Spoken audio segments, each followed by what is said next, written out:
Hello, good morning, and welcome to Dawn Busters Taste Challenge. Well, we're getting through the Canadian whiskeys here. Ronnie asked me yesterday, another Northern Lights video? I said, well, I'm going through the taste challenges, so it's almost over. I have the Northern Lights today versus Rich and Rare. Rich and Rare, introduced in 1961 by Gooderham Distilling, and now for a good while owned by Sazerac Company. It is a Canadian whiskey with natural flavors. It is bottled in Frankfort, Kentucky at Buffalo Trace. So you got your typical Canadian features, your crown. Maybe you can see that. Maybe not. A crown over a shield, R and R.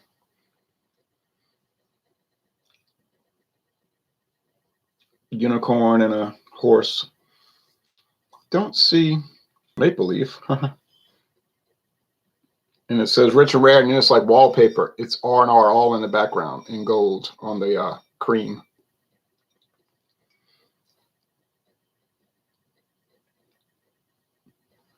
This is they used to have a square bottle, kind of fancy bottle in 1961. Now they just went to the typical, the standard Sazerac bottle.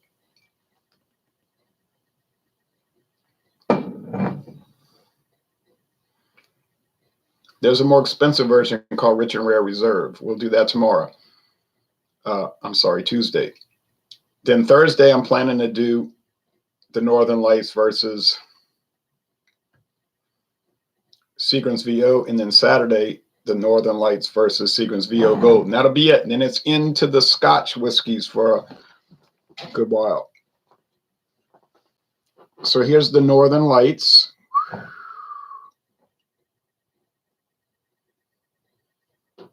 Trying to get the light to catch it. Yeah.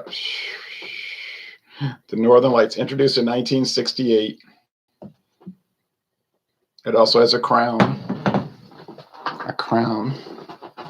Now, it was introduced by Glenmore Distilling in 1968, but it's also owned by Sazerac today, and it's bottled in Louisville, Kentucky by Barton Imports.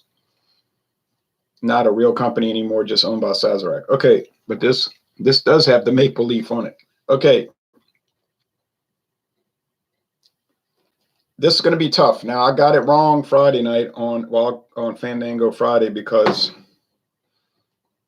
I couldn't tell them apart. I did Canadian Hunter versus the Northern Lights, and I just couldn't tell them apart. Now, when I did yesterday morning Canadian Limited, I did tell them apart because the Limited had a little higher rye note.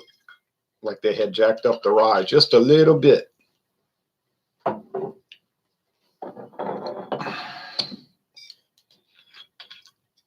was eating grits this morning. I got stuck in my teeth, some of the pieces. Probably not a good idea to eat grits before doing a whiskey taste challenge because you're getting the corn flavor and then, you're doing corn whiskey.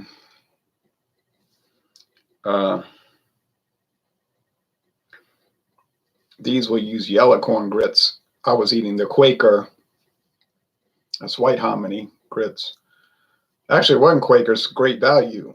Probably made by Quaker, but it's a Walmart brand. Pretty good.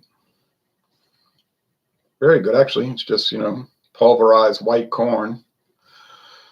You can buy the yellow grits too. But I find those are more expensive. I don't know why, but they are, I guess, because they figure people think it's more expensive. Okay. Gold and gold. The appearance doesn't matter. They're both gold, just gold, not amber, just gold. Like a gold wedding band. Gold leaf in a French museum.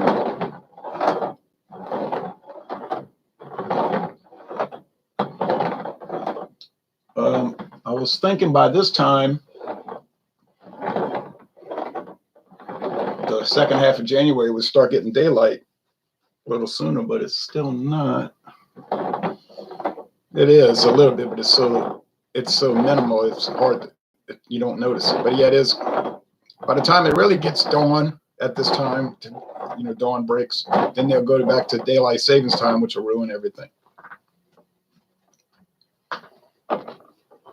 Okay. Boy, that's really sweet. Whew. Sweet candy corn.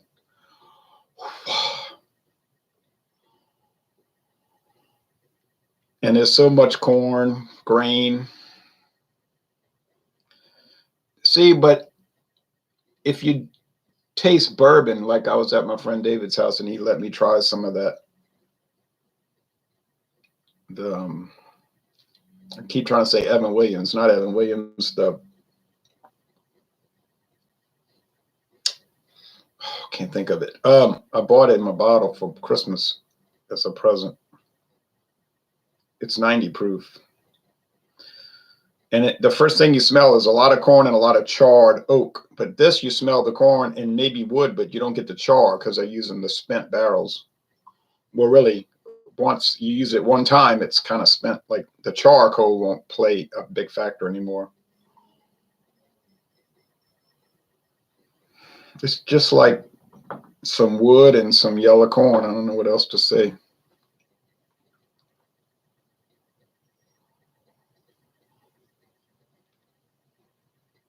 Ezra Brooks, that's what it was called. This is like the corn, also in the grain alcohol, but not as much sweetness. This is more pungent,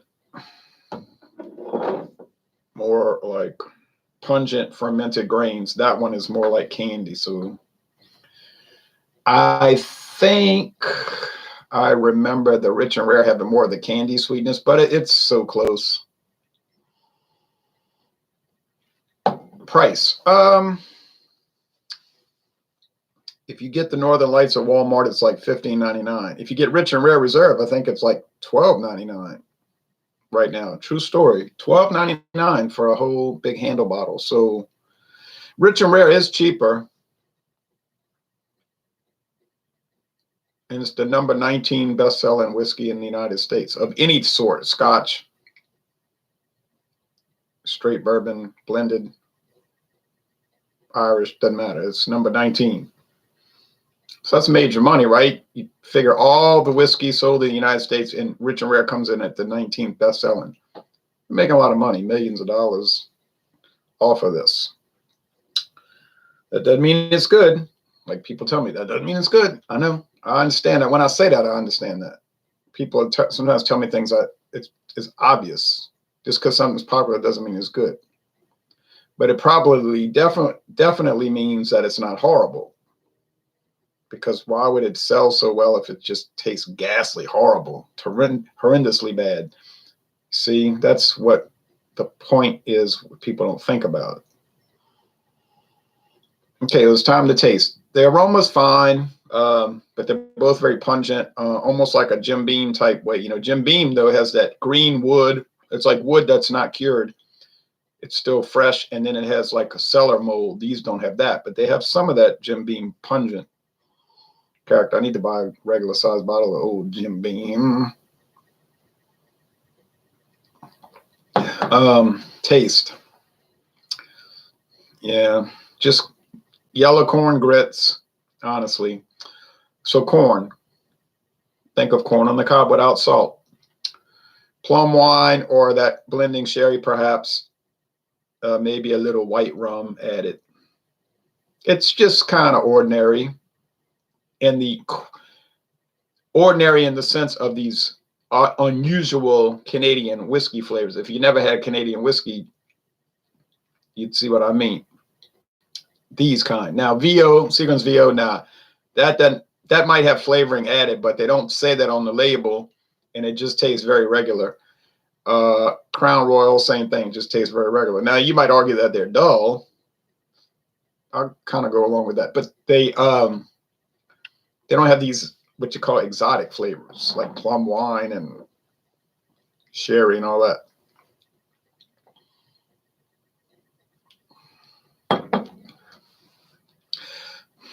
Yeah, this has some of that flavoring, sugar or whatever they might even add. I don't know. I don't think they can add sugar.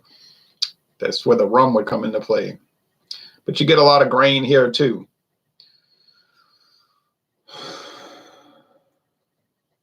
Some malt whiskey, which would be like your doughiness, A little rye for both of these, giving it a spice. Maybe some wheat whiskey, giving it that softness. But the vast majority of this is corn, corn, corn, corn, corn, maize if you're in Europe. Why? The question now would be, why add the flavorings, right? Why would you add flavorings? Brandy, rum, bourbon, barrel-aged wines of any sort to these whiskeys. Why would you add flavoring? My only thinking, the only guess I can make is that maybe without the flavoring, it'd just be so bland. I mean, what, right? Either you want to make it stand out, or you just doing that so it's not so terribly dull. So maybe they ought to make a rich and rare unplugged, without the flavorings. And it would probably just be bland, bland, bland. But I don't know that, but I would assume that. The first time I tried Seagram's VO, I said, man, this stuff is so dull. But I realized later I was missing some things. I was too in a hurry or something. I couldn't pick up subtle flavors. And with Crown Royal, well, I only tasted that like an ounce once. I mean, I don't know what that tastes like. But I will try that this year, God willing, because who hasn't heard about Crown Royal, the most famous Canadian whiskey in the world?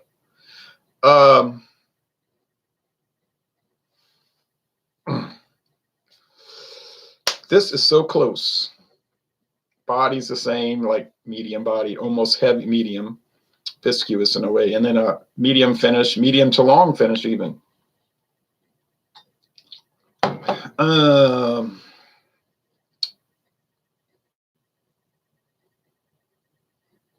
Would I buy them again? Well, I wouldn't buy them again because I don't ever buy anything again. I just get new stuff to do taste challenges, like to see what other things taste like.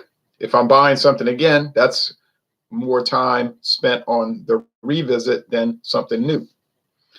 I mean, theoretically, I would buy them again because I think they're worth repurchasing. If you just want an inexpensive whiskey to have every day after work or something like that, a little bit, we don't believe in excessive drinking. That's not a good idea. Yeah, these would be fine, especially if you're just doing mixed drinks. I mean, you're not going to impress friends and family with these things. They're not going to come to your house and say, oh, wow, you've got the Northern Lights. I can't believe it. I just can't get over it. They might say something more like, oh, the Northern Lights. Well, oh, yeah, I'll have a drink, that kind of thing. It probably is something that would be considered tolerable as opposed to desirable. But you know how people are. They might come to your house and say, oh, let's have some drinks. And they might want to drink all your Crown Royal. But if you go to their house or their apartment and you say, let's have some drinks, they might want you to drink all of their rich and rare. And the Crown Royal, they just keep up on the shelf, and you notice they're never grabbing that one. Strange. Okay, right?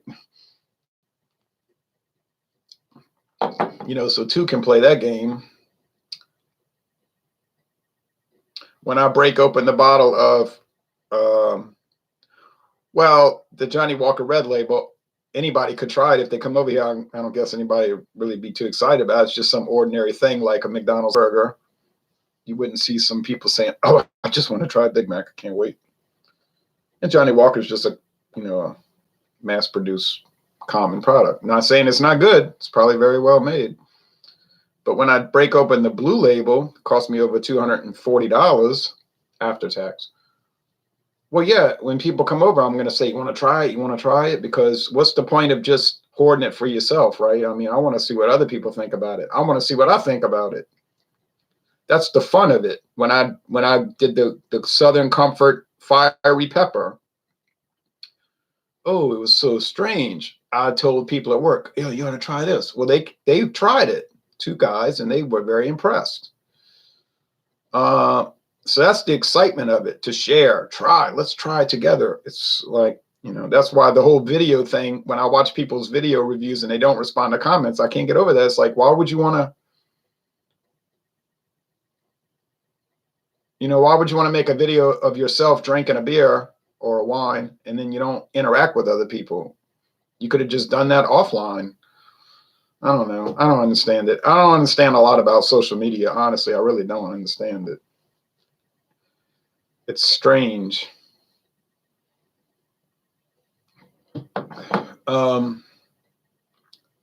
This is a tie on flavor. Okay.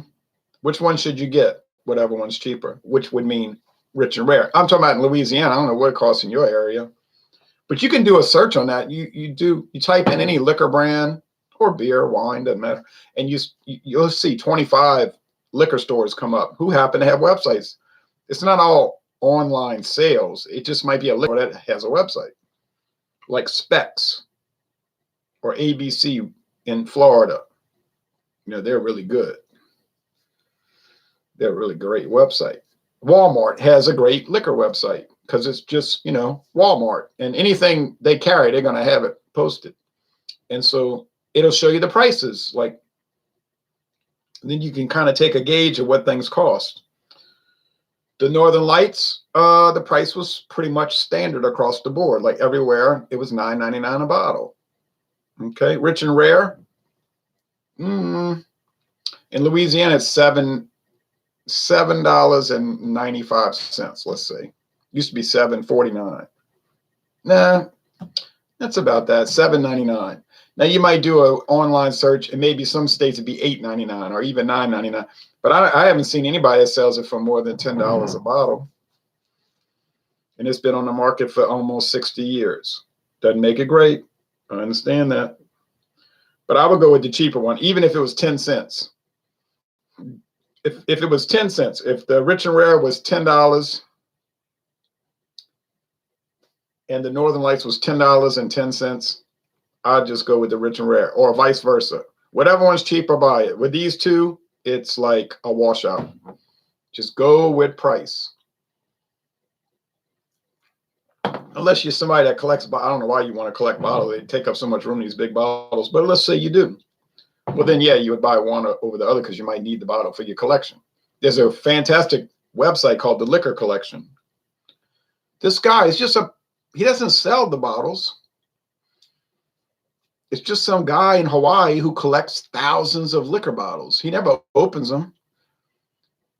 And he just posts the videos, not the videos, the photos, saying, here's my liquor collection.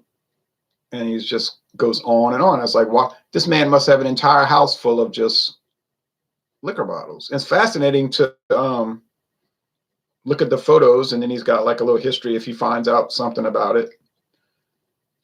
I say, man, like, you just, when he passes away and somebody inherits his collection, they're going to think either, wow, this is great, or they're going to pull their hair out and say, why did I get stuck with this? Now I got to try to do something with it.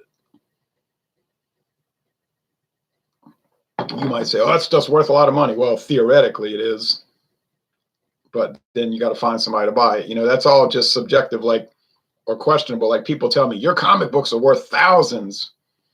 Oh yeah.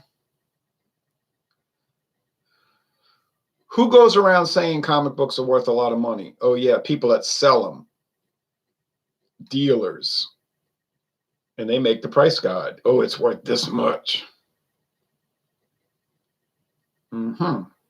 Guess how many people have come to me in 35 years asking to buy my comic books? Give you a few seconds to guess. Right, you got it. 0 people. Yeah, it's that valuable that nobody wants it. Right. Okay, sure. I mean, I'm going to pay $1,000 for a flimsy, cheap magazine, comic book magazine. Okay. So people will tell me they're worth a lot. I didn't pay a lot. You know what I mean? I have a subscription, and you get like 40% off or even more. Like, if you subscribe and they come in the mail, you get like huge discounts, like way cheaper than the face value price. These comic shops say, we'll give you 10% off if you have a folder with us and we hold the books for you every month. Well, 10%, that's a joke. I can get 40 to 60% off. So why would I pay 10? Why would I go with your deal? And all the back issues, I bought So many Batman and Supermans from the 1970s and 80s and 60s even. We're talking like 80 cents a book. 80 cents, like. So I didn't pay a lot for these books. I mean, if you add it up, it's a lot, you know. Oh, almost 10,000 books. Magazine's not a book. But to say it's worth anything, I don't really believe it. I just don't believe it.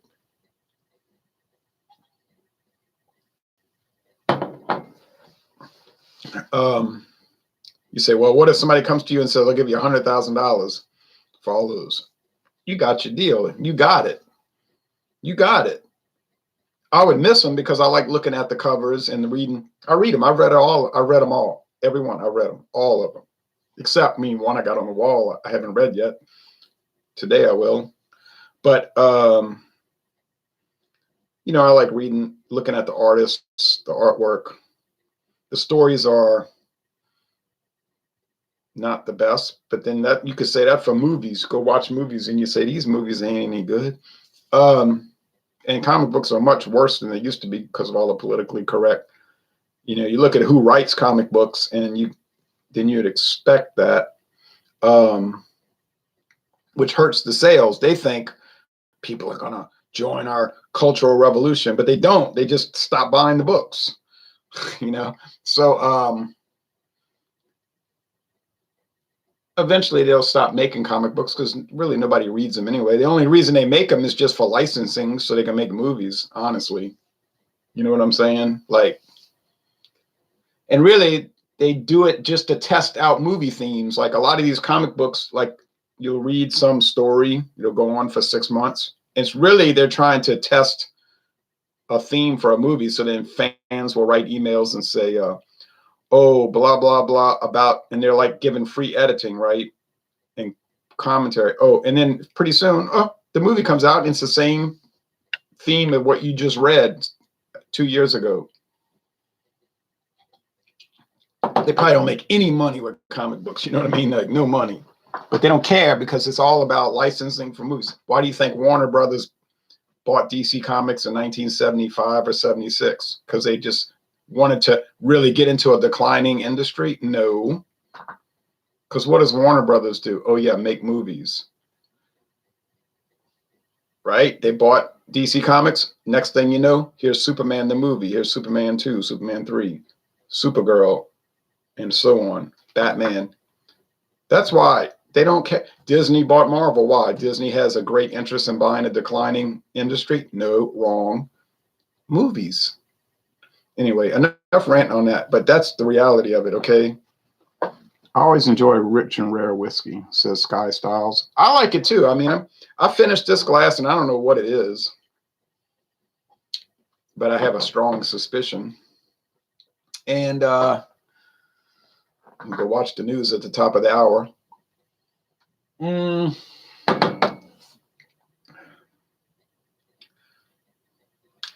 I can't really tell them apart, but this one has more of a grain alcohol. You know what I'm saying? Like grain spirits flavor. And I think that's rich and rare because I think rich and rare uses a lot of grain spirits. It has to be at least 80%. What am I saying? It can't be more than 80% grain spirits, or then it's not really a whiskey. It's a spirit whiskey, which is a different class. They don't really make that in Canada. It's be about 20% straight whiskey. These both would be about 20% straight whiskey. You say, what kind of whiskey? Well, like malt whiskey, like in Scotland, they use single malt. Well, here it's the same concept. They'll use single malt barley malt whiskey, Canadian barley. Canada's full of grain, right? Barley, huh? Get it? All right. Now you can get some pure barley whiskey from Canada. They might make 40 Creek. They might make Pendleton, pure barley whiskey. It ain't going to be $7.99 a bottle. Maybe like $37.99. You say, well, you get what you pay for. Exactly. I normally drink Irish whiskey and bourbon, but Canadian whiskey is good too. Good comment. So I think this is rich and rare. And I know it will be rich and rare because if it says the Northern Lights, it'll have NL on it. So if this says NL, I'm wrong. If it doesn't say NL, I'm right. It says it doesn't say NL. It's the other whiskey. It doesn't say NL. I got it. I did it. And I thought early on, but I didn't want to say anything, that the rich and rare had a little bit more grain alcohol, which is the neutral spirits. You know, they don't age it. Well, they do eventually, but at first they just take unaged raw, what you call raw corn whiskey. Then they mix it with the aged. Well, it depends how they do it. Some they mix them all raw and then they age it together. Some they age them separately, then they blend them, but it's up to the company. They both claim it's the best way. You know, they always claim it's the best way. Jack Daniel says, "Oh no, no, no! You gotta blend it. You gotta filter it before you age it." And then other companies will say, "You're mad. You know, you gotta filter it after you age it." But I haven't decided what's better. So, yeah, the Northern Lights is a little bitty bit better. But we talking about $1 better. So if it's over $1, I wouldn't pay the extra. I might pay $1 more, but I wouldn't pay more than $1. No way. I think collecting is ingrained in the human condition. Right.